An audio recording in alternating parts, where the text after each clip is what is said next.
Hello everybody. Today we're going to start with module 2 of network security and cryptography. We've already gone through module 1. Module 1 was basically comprising of what security attacks are, what are different substitution and transposition techniques.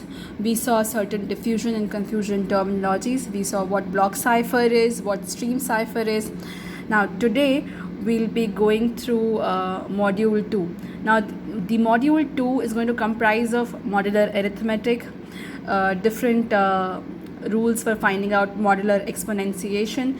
So the entire module 2 is going to be dedicated to modular arithmetic, and it is going to be very interesting, plus it is entirely numerical based. So I would like all of you to be with me in all the lectures and do not miss any of these lectures. I am your guide Akanksha Singh, who will be taking you through entire series of videos that are regarding network security and cryptography. So let's start by module 2. Now, module 2, the first topic of module 2 is abstract algebra. Now, what do you mean by abstract algebra? Abstract algebra is also called as modern algebra, right? So call it as abstract algebra or call it as modern algebra. It is one and the same. Basically, when you have to define what abstract algebra is or what modern algebra is, it is said that abstract algebra and modern algebra have fundamental elements. Basically, three fundamental elements. Now, these three fundamental elements are: first is the group, second is the rings, third is the fields. So these are three fundamental elements of abstract algebra, also called as modern algebra. Now always remember, in abstract algebra we are concerned with set on whose elements we are going to operate algebraically. Now these operations are subjected to specific rules which keep changing in group 1, group 2, in element 1, fundamental element 1, in fundamental element 2 and fundamental element 3. So we'll be studying different types of axioms or different types of followings or different types of rules for groups, for rings and for fields. Right? So let me one more time explain you that basically abstract algebra is going to work on set. I hope you understand what you mean by a set. Set is represented by curly braces having certain elements. This is called as finite set. Why is it being called finite set? Because the elements are countable. Let me take one more set.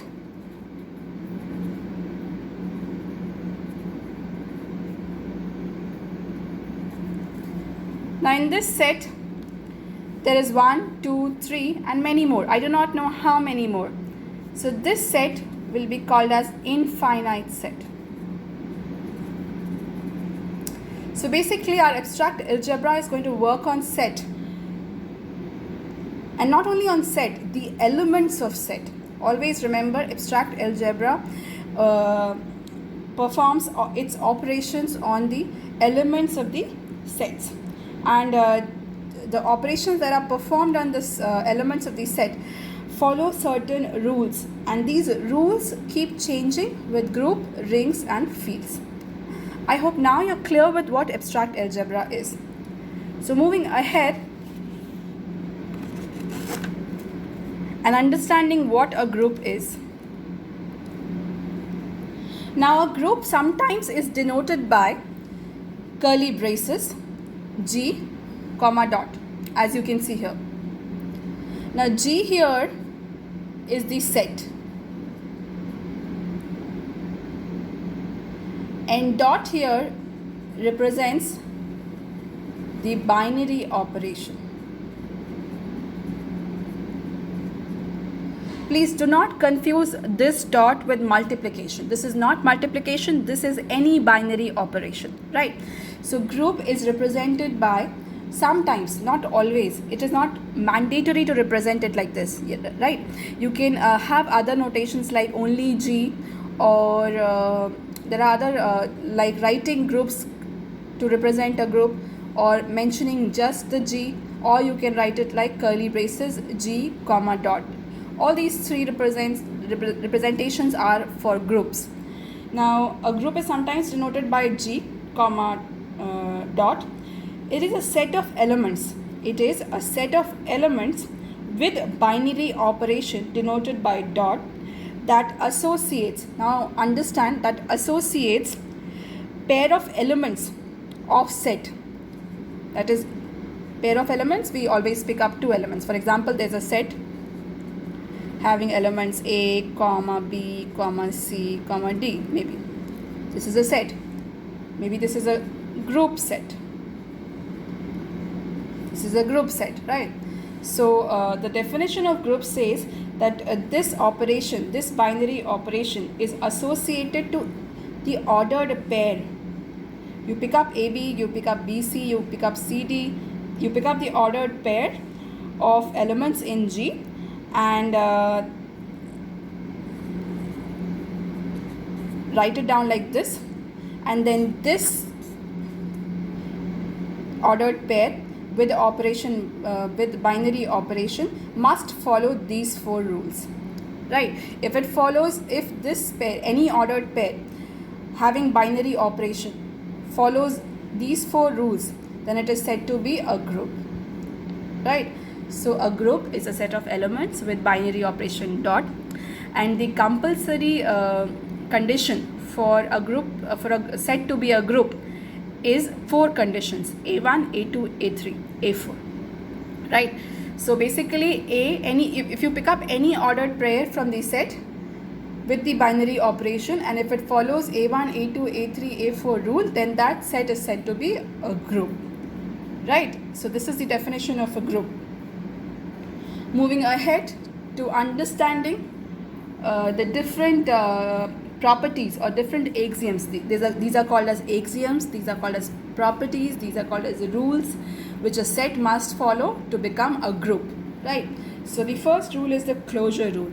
Now the closure rule says if A and B belong to G, then A dot B should also belong to G. Now this is the closure rule. Closure rule says that A and B, if A and B belong to G, then their binary operation must also be in G, right? That is the closure rule. Okay. Coming to the second axiom, which is associative. Now associative means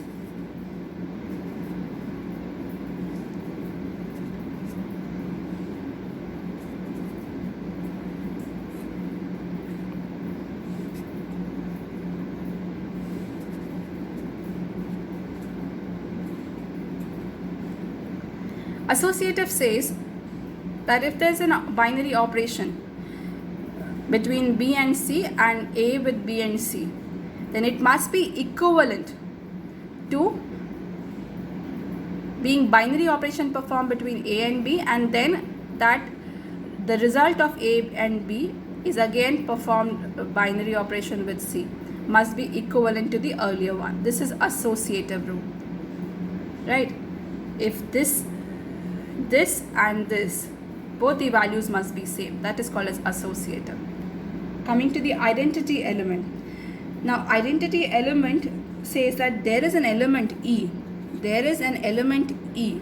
Identity element says that there should be an element E that is belonging to G, or that is there in G, such that when you perform binary operation of A with E, or when you perform binary operation of E with A, it must always give you the original element that belongs to G. Right, so this is the definition. The definition says that there should be an identity element in G, which when binary operated with any element or any element, it must give the original value back. That is called as identity element property. Okay, moving ahead to what is inverse element. Now, inverse element says for each A that is there in G, there must also exist A dash. There must also exist A dash such that when you perform a binary operation between A and A dash, or when you perform a binary operation between A dash and A, it must give you back the identity element. This is called as inverse element rule, right? So a set is said to be a group when its ordered pair with binary operation follow these following rules, saying if A and B belongs to G, then their binary operation must also belong to G.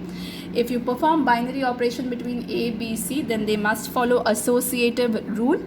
Third, there should be an identity element in G, which when multiplied by any element must give that element back.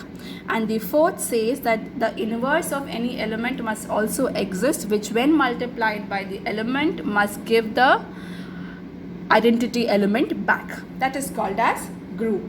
Now, a group is said to be a finite group. A group is said to be finite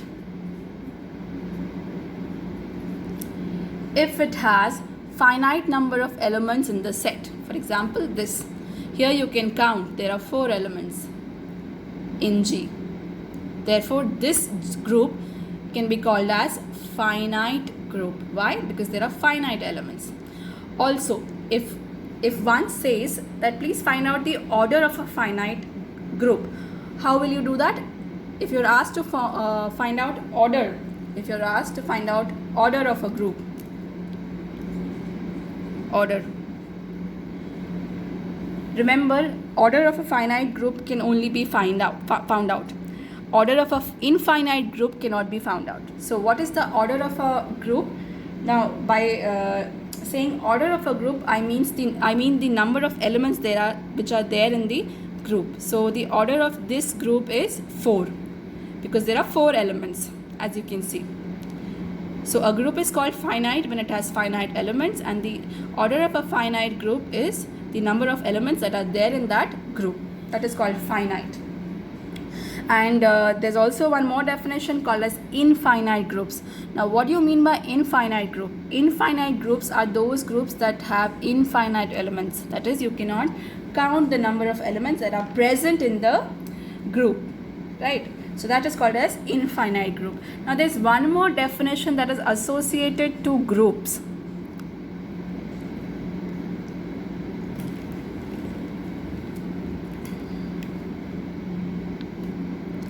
Now, a group is called as abelian group. Abelian group. Now, a group is called abelian group when it follows one more property, that is property number A5.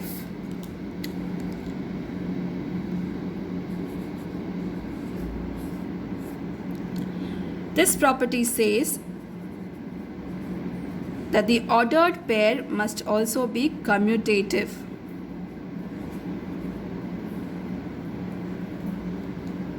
Right, so for a group to be a abelian group, it must follow another property called as commutative property, which is A5. Always remember that we are mentioning A1, A2, A3, A4, A5 with all the rules with a purpose, right? It has to be mentioned like this. Closure under group is called as A1 property, associative under group is called as A2 property, identity element under group is called as A3, similarly inverse element as A4, and commutative as A5, right? So what is a commutative property? A commutative property says A dot B is equal to B dot A for all A comma B belongs to G. Now this is the commutative property. Commutative property says that if A binary operation B is performed, that it is equivalent to B binary operation A. And if this follows, then a group can be called as abelian group. Okay, so basically we have understood three terminologies associated with groups. One is finite group, another is infinite group, and third is abelian group. I hope you will remember. So always remember, groups are the ones that follow properties A1, A2, A3, A4, and abelian group is the one that follows A1, A2, A3, A4 and A5. Along with these properties, abelian group has to follow property A5 too. Now moving ahead to the next topic called as rings. Right. So what is a ring? Ring is often denoted as a curly brace. R here is set of elements and two binary operations. Two binary operations, which is one is called as addition, as we can see here, addition, and other is multiplication. So basically rings can be represented by curly brace R comma two binary operations plus and multiplication. Here the binary operation is specified. As you saw in groups, it was not specified which binary operation. We were using generalized term for there in the binary operation in groups, and in rings we are specifying that it is addition and multiplication. Now for an element to be a ring, it has to compulsorily follow all the rules from A1 to A5. Okay, so a ring has to follow all the rules from A1 to A5. Only then it will be called as ring. Only then. So the necessary condition for a ring to be that it must follow all the conditions of a group. In fact, I should say of an abelian group, to be more specific. Right? So a ring is always a abelian group. Right? If there's a question as to is a ring abelian group, answer is yes. A ring is always a abelian group. Moving ahead, one more thing I would like to mention, that a ring R is an abelian group with respect to addition that satisfies the axioms A1 to A5. So all the rules that you have studied from A1 to A5 in group is now going to be specific to addition. Okay, so there in group there was no binary, there was no specific binary operation. Here in rings we are saying that ring must be an abelian group with all the rules followed from A1 to A5, that too with respect to addition. So these rules are specific to addition. Okay, so along with A1 to A5 with respect to addition, it must also follow more rules which are M1, M2, M3, M4. Right, so the ring must also follow M1, M2, M3, M4 rules. Now what are these rules? These rules are basically with respect to multiplication. All these four rules are basically under multiplication, because we have already seen the rules under addition that are from A1 to A5. That is closure, associative, identity element, inverse element and commutative under multiplication. Now let's see rules M1, M2, M3, M4. Now for a ring, remember, for a ring it must be following A1 from all the rules from A1 to A5 with respect to addition, and all the rules from M1 to M4. Right? Then it will be called as a ring, that is from A1 to M4, all the rules. Now let's understand what closure is. Now if A and B belong to R, then it is said that A multiplication B must also belong to R. That is, if A and B are elements of R, then A multiplied by B must also belong to R. Only then it will be a ring. Coming to associative. Associative rule says A BC is equal to AB multiplied C. It says if you multiply BC and then when you multiply result of BC with A, it should be always equivalent to multiplying AB and then the result of AB with C. So both these results must be equivalent. And here all the elements A, B, C are belonging to R. This is how you specify the condition. Okay, moving ahead to the next rule, which is distributive rule. Now what do you mean by distributive rule? Distributive law. Now the distributive law is A B plus C is equal to AB plus AC. Another one says A plus B C is equal to AC plus BC. And for all A, B, C belongs to R. So this is the distributive law. Now the distributive law says that if you perform addition of BC with the multiplication with A, it is equivalent to AB plus AC. Similarly, when you perform addition between AB and then you perform multiplication with C, then it is equivalent to AC plus BC. And for all A, B, C is belonging to R. That is distributive law. Moving ahead to commutative law. Now the commutative law says AB should be equivalent to BA. For all A, comma B belongs to R. Now here it says when you perform A multiplication with B, it is equivalent to B multiplication A. Only then it is following commutative law. Right. So a ring is said to be commutative if it performs all these additions. If it performs the rule number M4. Okay. So let's see what is a ring again. So basically I told you a ring must follow all the rules from A1 to A5, then M1, M2 and M3 and M4. And often a ring is said to be a commutative ring if it is following M4 rule 2. That is, the mandatory condition for a ring is from A1 to M3, from A1 to M3. And if I say what is commutative ring, then you can say all the laws from A1 to M4. That is called as a ring, a commutative ring. Okay, moving ahead.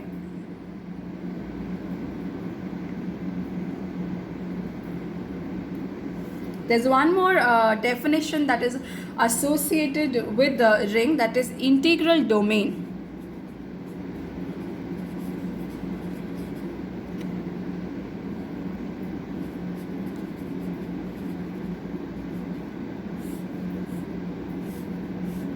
Now, what do you call integral domain as? See, an integral domain is basically a commutative ring. An integral domain is a commutative ring that follows two more axioms. An integral domain is a commutative ring that follows two more axioms, which are, again understand, which are M5 and M6. Now these axioms are: M5 says multiplicative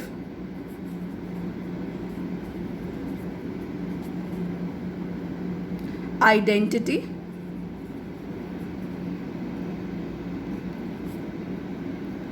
and M6 says no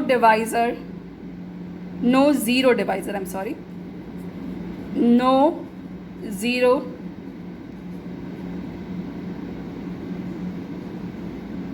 divisor. Now, what are these two rules? The first one is multiplicative identity. Now, multiplicative identity says that there should always be an element 1 in R. Now, okay, multiplicative identity. From the name itself, you can understand that when you multiply an element, when you multiply an element with the other element, it must give the original element. And when this will happen only when the one multiplicator is 1. So when I ask you identity element for multiplication, the answer is 1. Why? When you multiply 1 with any element, only then you get back that original element, right? So 1 is the only multiplicative identity.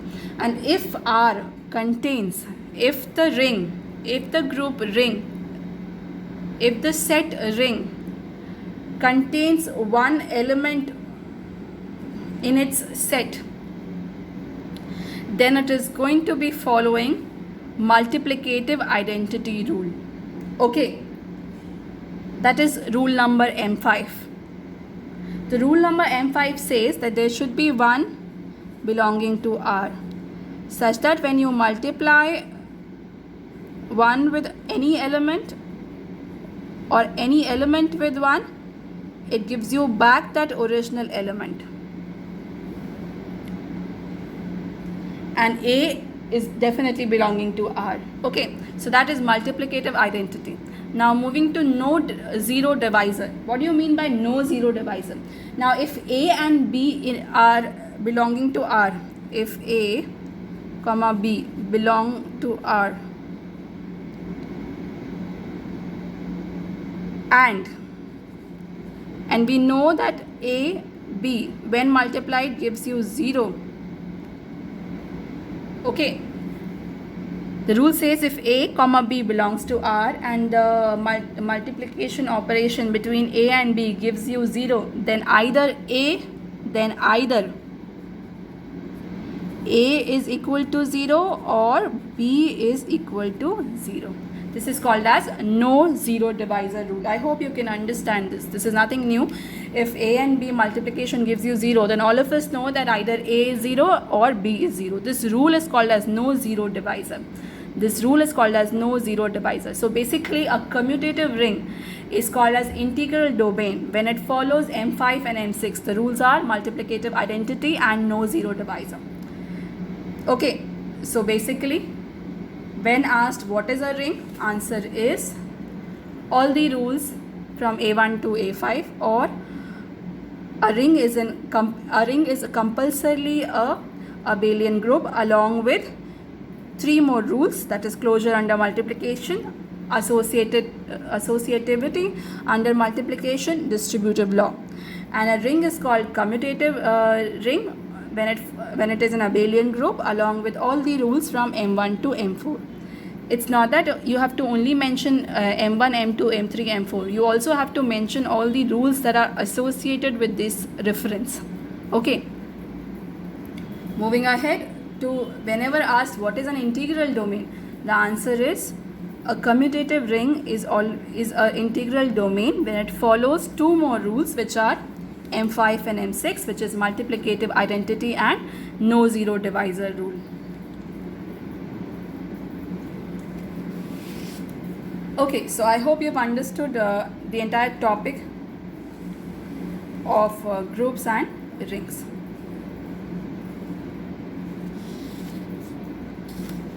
Moving ahead to one more topic, which is fields. Now, a field is sometimes referred as this, the curly braces F and two more binary operations, that is addition and multiplication. Now the question arises in our mind as how is it different from rings, right? So a field is an integral domain. First of all, a field is compulsorily an integral domain. All of us know what an integral domain is. By integral domain, I mean all the rules from A1 to M6, right? That is the last rule of no zero divisor. So from A1 to M6, F is an integral domain, that is F satisfies the axioms from A1 through A5 and from M1 to M6. Along with being an integral domain, it also follows one more law called as, and one more axiom called as M7, and that axiom is called as multiplicative multiplicative inverse. Now what do you mean by multiplicative inverse? For each A in F except 0, this is the condition, except 0, there is an element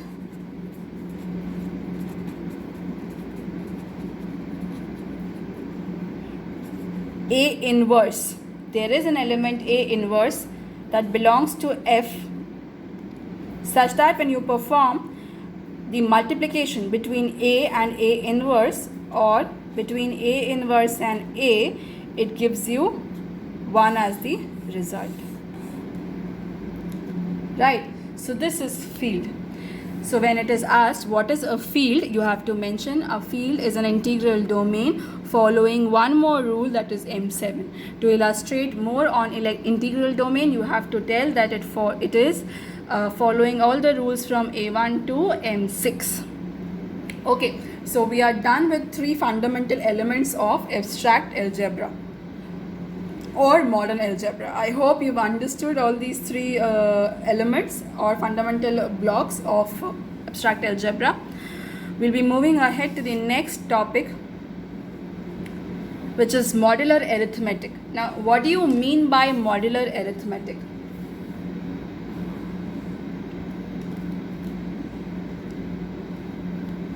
Now, most often we associate our modular arithmetic with modulus. All of us think that modular arithmetic is all about modulus, which is A mod n, right? This is all we know about modular arithmetic. But modular arithmetic has a lot beyond the meaning this A mod n. All of us know what A mod n means, right? So let us understand again what is a modular arithmetic. Basically, to understand what modular arithmetic is, first let us understand what a modulus is. Now, if A is an integer,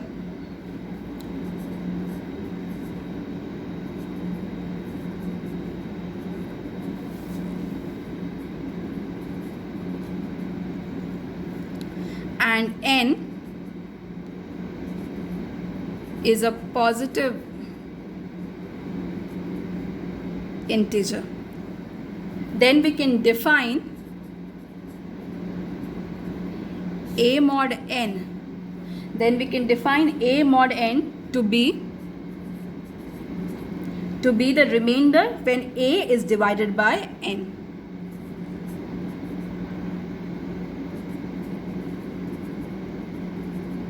So that is what A mod n means, right? A mod n simply means when you divide A by n, whatever remainder you get is the result of A mod n, where A is an integer and n is compulsorily a positive integer. So always remember, A has to be an integer and n has to be positive integer. Only then A mod n will give you the remainder, right? So the question that comes into your mind is, can A be negative? The answer is yes, A can be negative, but n can never be negative. It has to be positive. So let's move ahead to understanding. Now the integer n is called modulus here. The integer n is called modulus. So when there's a question as to what is modulus, the answer is in A mod n, n is the modulus, right? N, which is the positive integer, is called as modulus. Thus for an integer A, we can write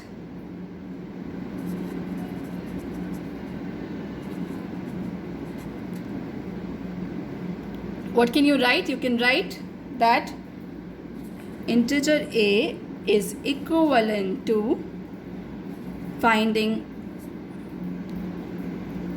A divided by n floor into n plus A mod n.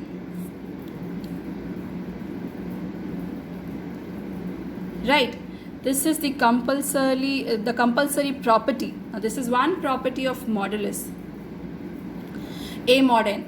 Now when you know that a mod n gives you a remainder, n is positive integer, a is an integer, you can state about a, you can state that here a is equal to a divided by n, finding the floor, into multiplied by n plus a mod n will give you the original number back, which is a.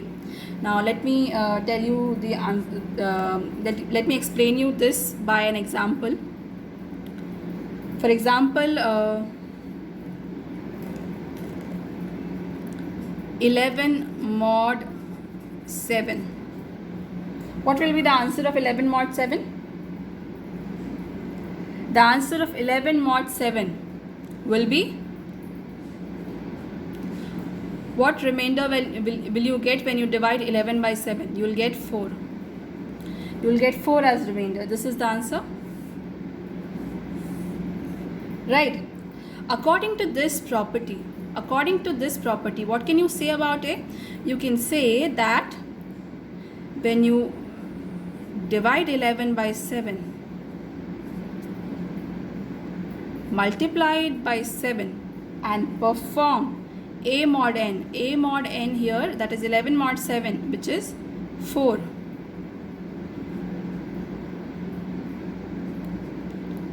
Now when you divide 11 by 7, if you have to find out the floor value, it will give you 1. It will avoid the decimal values, right? Into 7 plus 4. Then what is it going to give you? 7 into 1 is going to give you 7, and 7 plus 4 will give you 11. That is back to original value 11. Therefore, this property satisfies, right? We wrote 11 mod 7 as 11 divided by 7 into 7 plus 4, and according to this property, it says that the value of this should be again a, and it is again a. Okay, which is the original number. So will you always remember all these things about modulus? Once again, let me repeat. In modulus, a mod n, a is supposed to be an integer, n is supposed to be a positive integer, n is called as modulus, right? And a mod n gives you the remainder when you divide a by n. What can you say about a? You can say that a is equal to a divided by n into n plus a mod n, which will give you back the original value a, right? We also saw this with the help of an example here. Okay, so let me explain one more concept that is associated with modulus. Right now I just mentioned that a should be an integer. I also told you that a, can it be a negative integer? I said yes, a can be a negative integer. So let me take another example as minus 11 mod 7. Now, is this correct? Answer is yes. This is correct. Then how will you find out the value for this minus 11 mod 7? Now to find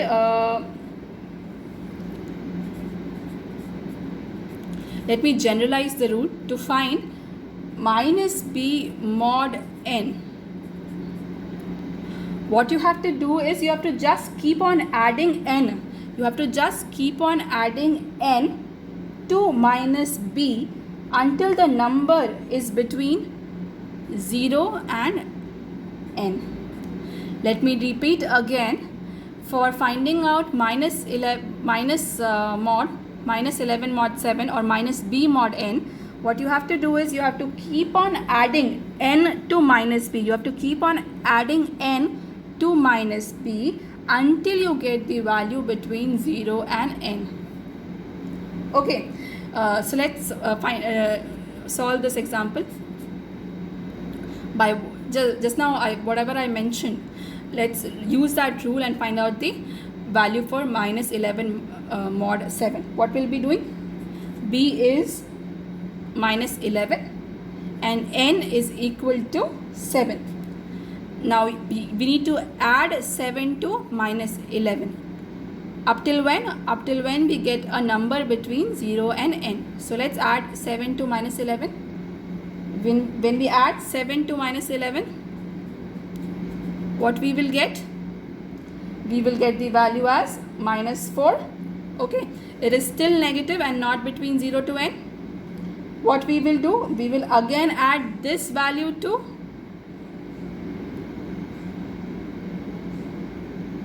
seven. What did I say? I said keep on adding n to the number minus b. So once we did this, basically we got minus 4 mod 7. Again we will add 7 to minus 4. For adding 7 to minus 4, it will give me now as the value 3. Right, now this 3 is definitely lying between 0 to 7. So the answer for 11 mod 7 is 3.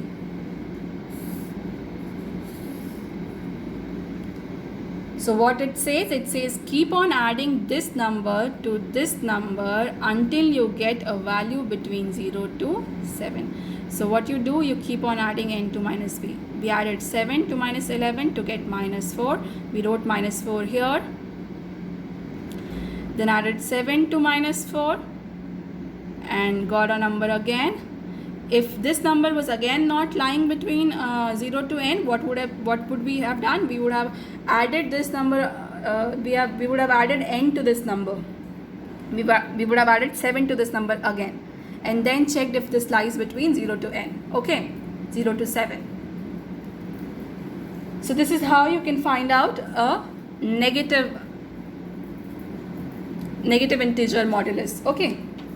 Now can we move ahead? I hope this is clear. I hope both the concepts are clear. Now there's another terminology called congruent modulo. We'll be covering this terminology in my next video. Please stay tuned to this video again. This is just associated with lecture 1 of module 2. Thank you, class. We'll be meeting ahead in the next lecture. Thank you.